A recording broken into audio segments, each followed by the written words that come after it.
ओम नमो भगवते वासुदेवाय। ओम नमो भगवते वासुदेवाय। ओम नमो भगवते वासुदेवाय। श्रीमद् भागवतम तीसरा कैंटो 15वां अध्याय और 33वां श्लोक। तो आपने को याद होगा कि हमने सुना कि चार कुमार 6 दरवाजे वैकुंठ के क्रॉस करते करते 7वें द्वार पे पहुंच गए हैं। 7वें द्वार पर द्वारपाल खड़े हैं जिनका नाम है जय और विजय। और ये द्वारपाल गदा लिए खड़े हैं और इन्होंने आगे गदा रख दी है। इन दोनों को रोक, इन चारों को रोक दिया है। अब इन चारों के अंदर ये विचार चल रहा है कि वैकुंठ जगत में ऐसा क्यों हो रहा है, क्यों हमें रोका जा रहा है। तो इसी को कंटिन्यू करते हुए श्लोक संख्या 33। नहीं अंतरम भगवती इह समस्त कुक्षौ आत्मानम आत्मनि नम नवसी इव धीरा पश्यन्ति यत्र युवयो सुरालिंगनोखी किम व्यत्पादितम ही उदरभेदी भयम यतः सा। वैकुंठ लोक में वहां के निवासियों तथा भगवान में उसी तरह का सामंजस्य है, वेल कोऑर्डिनेशन है, जिस तरह की अंतरिक्ष में बृहत तथा लघु आकाशों में पूर्ण सामंजस्य होता है। तो इस सामंजस्य के क्षेत्र में भय का बीज क्यों है। ये दोनों व्यक्ति कौन, द्वारपाल, ये दोनों व्यक्ति वैकुंठ वासियों की तरह वेश धारण किए हैं, लेकिन उनका ये असामंजस्य कहां से उत्पन्न हुआ। तो कह रहे हैं कि सामंजस्य क्या है। सामंजस्य ये है कि जो भगवान की इच्छा है वही मेरी इच्छा है, बस और कोई नहीं। वैकुंठ जगत ऐसा है। इस संसार में क्या है, इस संसार में क्या है, परिवार के अंदर भी हर व्यक्ति की अलग अलग इच्छा है, इसलिए कई बार कॉन्फ्लिक्ट होता है। लेकिन वैकुंठ जगत में क्या है, जो भगवान की इच्छा है वो इनकी इच्छा है, वो इनकी इच्छा है, वो इनकी इच्छा है, वो इनकी इच्छा है, वो मेरी इच्छा है। फिर आपस में इसलिए कभी झगड़ा होता ही नहीं, क्योंकि अल्टीमेटली भगवान की इच्छा ही हमारी इच्छा है। हमारे दिमाग अलग अलग काम करते हैं, डज नॉट मैटर। जैसे हमने सुना कि भौरे की आवाज़ अलग है, कोयल की आवाज़ अलग है, सबकी आवाज़ अलग है। हाँ, लेकिन भगवान गीत सुनना चाहते हैं। हाँ, तो ठीक है जी, आप ही गाइए। तो सामंजस्य है। तो कह रहे ऐसे जगत में ये बैर, ये ईर्ष्या, ये द्वेष कहाँ से आया।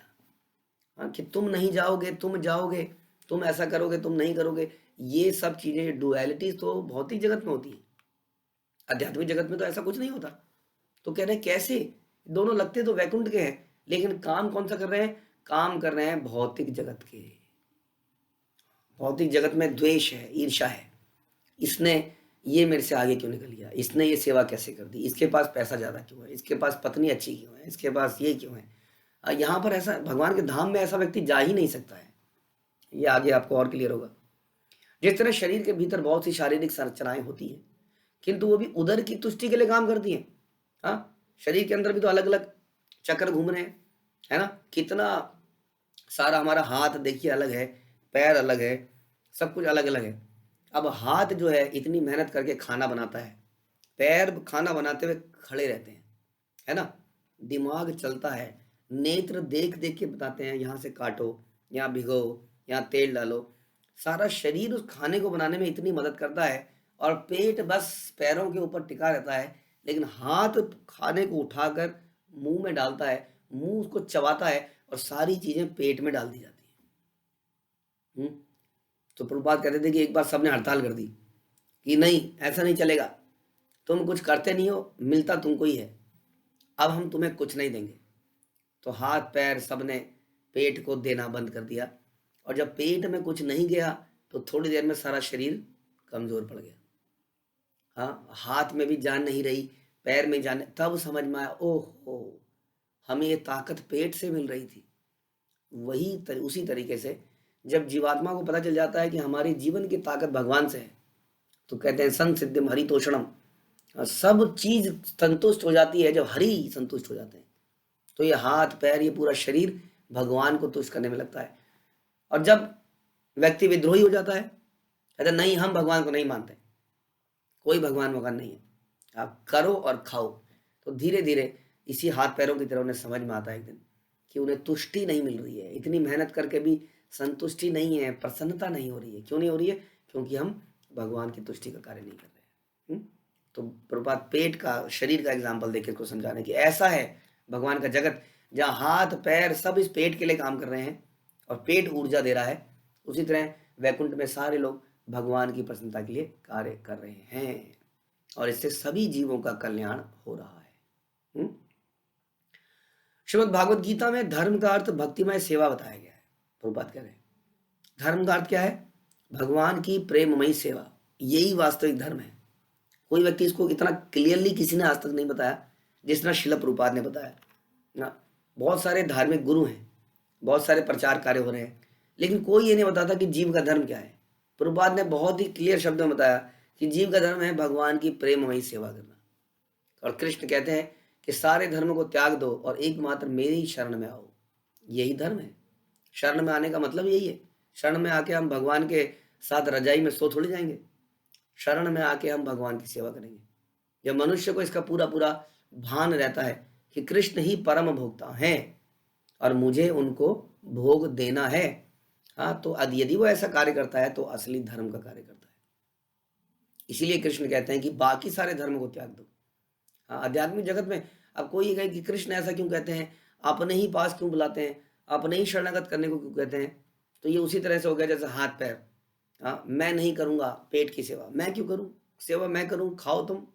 हाँ, तो उससे अल्टीमेटली उसी का ये, यानी कि हमारी ही हित के लिए। डॉक्टर भी क्या कहता है? डॉक्टर भी कहता है कुछ अच्छा खाओ। हर कोई डॉक्टर, आयुर्वेदिक, एलोपैथी, सब पेट के बारे में। पेट इतना सेंटर ऑफ अट्रैक्शन क्यों बन गया? कई बार ईर्ष्या हो सकती है। तो यस, वाकई में यही है। इस शरीर में जब पेट सही रहता है तो सब सही रहता है। उसी तरह से संसार में यदि हम भगवान को पसंद रखते हैं तो सब सही रहता है। एक घर के अंदर अगर घर के मुखिया को खुश रखो तो घर का माहौल एकदम बढ़िया चलता रहता है। इसलिए सबका कर्तव्य बनता है कि हम कहते हैं ना कि अपने पूर्वजों, अपने बड़ों की सेवा करो। क्यों बोला गया इतना? क्योंकि बड़े अगर खुश रहेंगे तो पूरा परिवार खुश रहेगा। उसी तरह से सबसे बड़े हमारे जीवन में भगवान है। तो इस प्रकार की बात करते हैं चार कुमार। आगे बोलते हैं तत्वाम अमुष्य परमस्य विकुंठ भरतु कर्तुम प्रकृष्टम इह धीमहि मंधी भयाम लोकान इत व्रजतम अंतर्भाव दृष्टया पापी यशः त्रय इमे रिपवा अस्य यत्र। अतएव हम विचार कर रहे हैं, हम विचार करें कि इन दोनों दूषित संदूषित व्यक्तियों को दंड कैसे दिया जाए। ओहो, ये बड़ी खतरनाक घटना घटने वाली है। हमें जीवन में प्रयास करना चाहिए। आपको याद होगा दिति के गर्भ में जब हिरण्यकश्यपु और हिरण्याक्ष आ गए थे तो उनके पति ने उनको ये बोला था कि इनकी मृत्यु भगवान के हाथ में होगी। तो दिति बड़ी प्रसन्न हुई अपने बच्चों की मृत्यु को सुनकर। दिति कहती है कि अच्छा हुआ इनकी मृत्यु भगवान के हाथ से होगी, ब्राह्मणों के हाथ से तो नहीं होगी, क्योंकि अगर ब्राह्मण नाराज हो जाएंगे, ब्राह्मण श्राप दे देंगे तो हमारी गति नहीं होगी। जन्म जन्मांतर तक हम निचले योनियों में चले जाएंगे। एक बार मरना बेटर है, लेकिन जन्म जन्मांतर तक के लिए निम्न योनियों में जानवर कीट पतंगा बन जाना बड़ा बुरा है। इस प्रकार से हमारे जीवन में उद्देश्य होना चाहिए कि हम ब्राह्मणों को नाराज ना करें। तो ये, लेकिन अब ब्राह्मण जो अव्वल नंबर के भगवान के भक्त चार कुमार बड़े दुखी हो गए हैं इस व्यवहार से, वैकुंठ के अंदर ऐसा व्यवहार देखकर, और कहते हैं कैसे इन दोनों को दंडित किया जाए। जो दंड दिया जाए वह उपयुक्त होना चाहिए, क्योंकि इस तरह से अंततः उन्हें लाभ मिलेगा। हाँ, यानी कि जब संत पुरुष किसी को दंड देते हैं तो उसका लाभ ही होता है। ऐसे अनेक अनेक अनेक एग्जाम्पल है। एक बार एक गंधर्व को श्राप मिला क्योंकि वो स्वर्ग लोक में फिल्मी गीत गा रहा था कि तुम्हें श्राप मिला कि तुम नीचे की योनि में एक शूद्र के यहाँ पर पैदा हो जाओ। और वो शूद्र के यहाँ पर पैदा हुआ और उस शूद्र के यहाँ पर कुछ संत आए। उस व्यक्ति ने उस संतों की सेवा करी और अल्टीमेटली वो इतना महान भक्त बना जिसको नारद मुनि के नाम से जाना जाता है।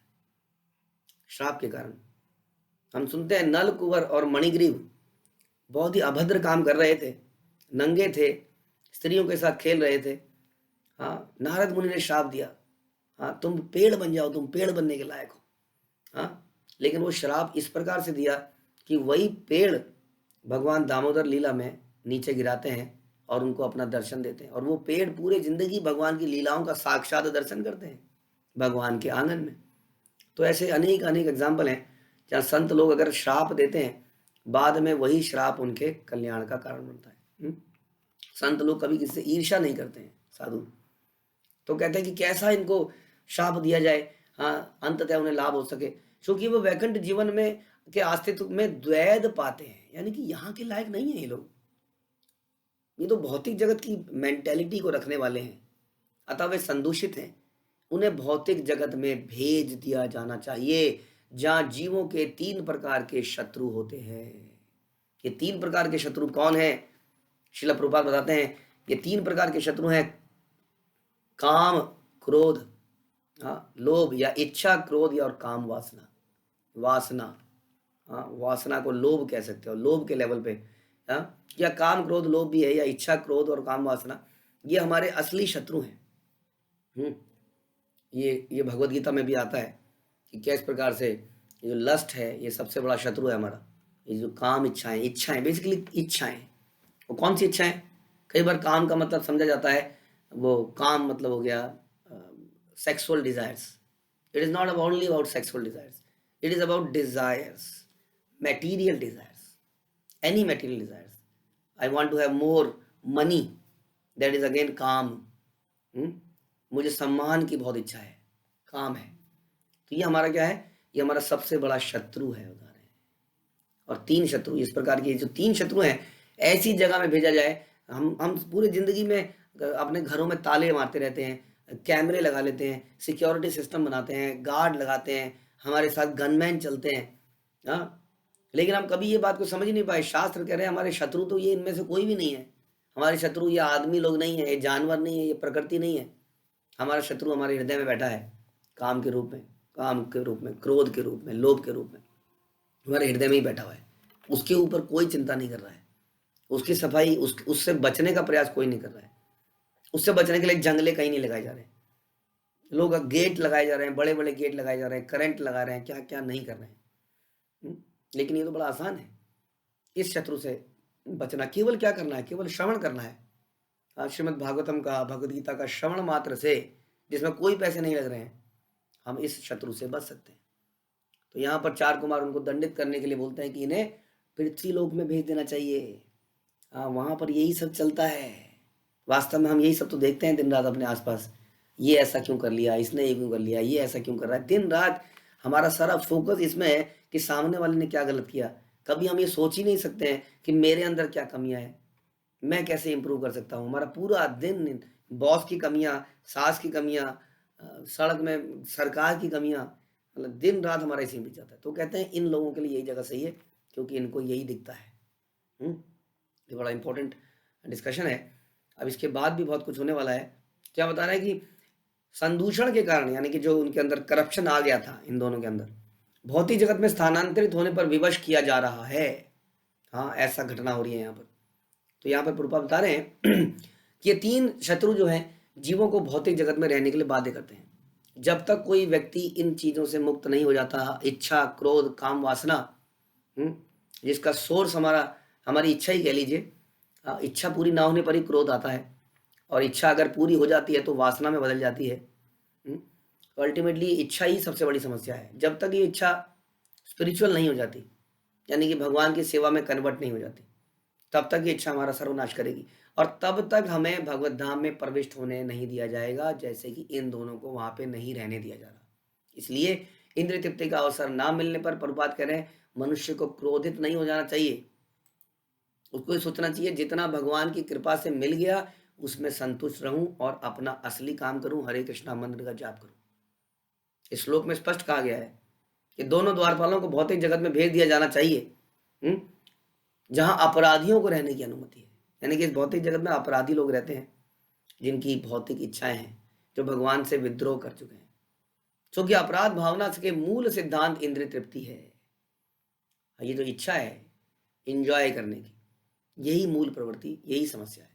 अतः जो लोग जीव के इन 3 शत्रुओं द्वारा कंट्रोल होते हैं, जिन लोगों की दिनचर्या केवल इसी पे कंट्रोल रहती है, आज मेरी कौन सी इच्छा को पूरी करूंगा, वो कभी वैकुंठ लोक में नहीं जाते।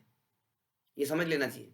कितना भी हम प्रयास कर लें, इवन अगर हम भक्ति भी करे जा रहे हैं, तो हमारा फोकस भक्ति में यही रहना चाहिए, कैसे मैं अपनी इन इच्छाओं को शुद्ध कर पाऊं। केवल नाम जपते हुए आपको मेडिटेट भी करना चाहिए, मुझे प्रार्थना क्या करनी है, हे भगवान। हाँ, कहते हैं ना कि हे देवी माँ, अगर देवी माँ से मांगना है तो मुझे इस माया से बचाइए। कृष्ण से हम यही प्रार्थना करते हैं, देवी है शिव गुण महिमा माया तुरत्य, क्योंकि इस संसार में देवी माँ त्रिशूल से, जिसकी सब पूजा करते हैं, आपको बहुत सारे गिफ्ट तो देती है, लेकिन हम ये भूल जाते हैं कि इस त्रिशूल से निरंतर हमें भेद रही है। आध्यात्मिक कलेश, आदि भौतिक कलेश, आदि दैविक कलेश, तो उनका यही काम है। तो इसलिए व्यक्ति को समझ में आना चाहिए कि जो हम इच्छाओं को लेकर पूजा पाठ कर रहे हैं या जो भौतिक इच्छाओं को लेकर बैठे हुए हैं, वो वही हमारे दुख का कारण है। यहाँ बिल्कुल क्लियरली बताया गया कि जब तक ऐसी इच्छाएं हैं हम भगवान के धाम में नहीं जा सकते।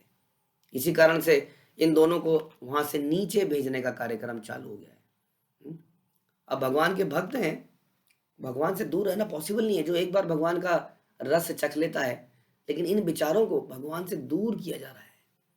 हाँ, थे तो द्वारपाल ही, खड़े तो सेवा में थे, छोटी सी गलती हो गई थी, अब क्या होगा आगे, ऐसे में भगवान क्या करेंगे।